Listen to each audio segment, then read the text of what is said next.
Bob was licensed as a radio amateur in 1971, shortly before going to Cambridge.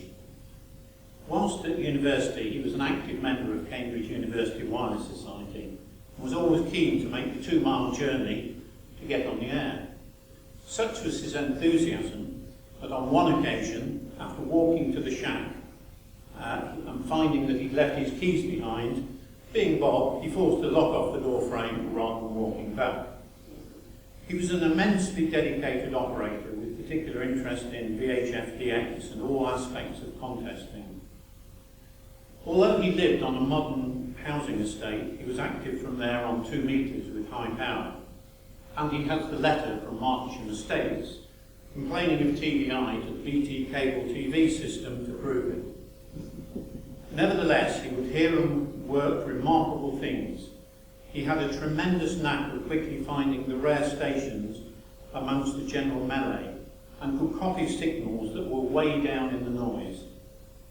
He would then, very excitedly, telephone others to let them know where the rare stuff was to be found, as Joe G4BAH described it. Real ham spirit and social media, 1980s style. His language skills often came to the fore as Bob would switch quickly between languages.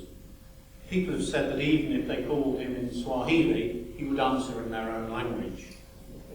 Whatever Bob did, he always aimed at doing it as well as humanly possible.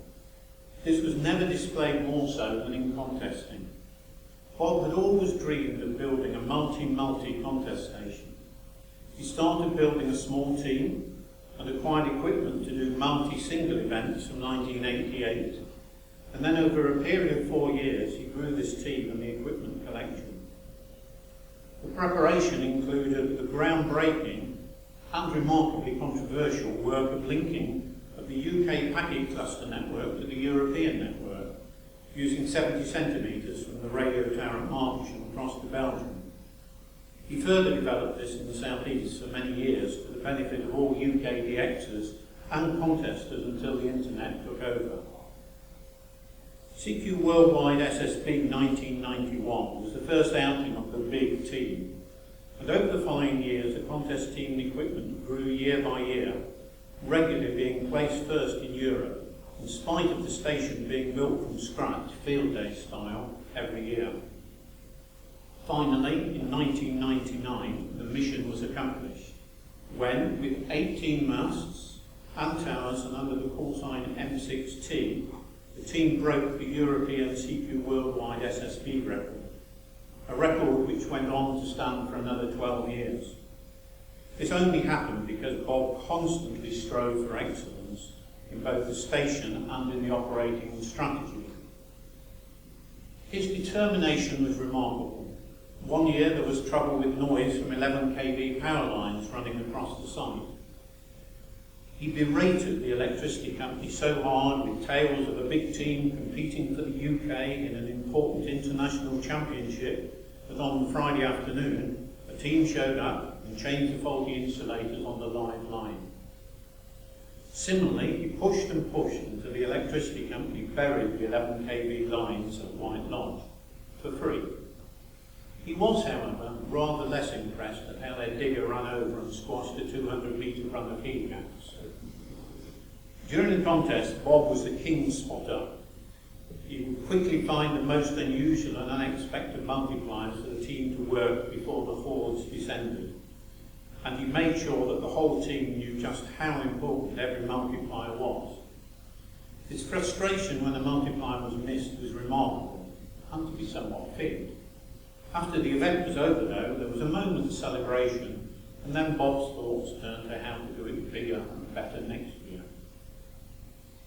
2000 was the final year of that field day style operation, and Bob spent the next few years looking for a new permanent site.